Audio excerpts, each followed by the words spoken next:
শীত চলে যেতে শুরু করেছে আর চন্দ্রমল্লিকারাও বিদায় জানাচ্ছে। আজকে আমার ছাদের সব চন্দ্রমল্লিকাগুলোকে আমি কেটে দিব।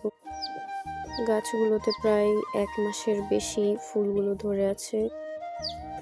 এখন আমি এই গাছগুলোকে কেটে দিব, যাতে করে পরবর্তী বছরে আমি এখান থেকে আরো অনেক বেশি চারা করতে পারি। যেহেতু ফুলগুলো শুকিয়ে গিয়েছে, এই জন্য আমি এখনই গাছগুলো কেটে দিব। এতে করে এখন কয়েকদিন পর থেকেই নতুন করে ডাল বের হতে থাকবে। আমি এই পুরনো গাছগুলোতে সুন্দর করে শেপ দিতে পারবো। এর থেকে অনেক বেশি চারা করতে পারবো। নতুন নতুন ডাল গজাবে, তখন আরো অনেক বেশি চারা করা যাবে। এই জন্য এখনই উপযুক্ত সময় এগুলোকে ছাঁটাই করে দেওয়ার।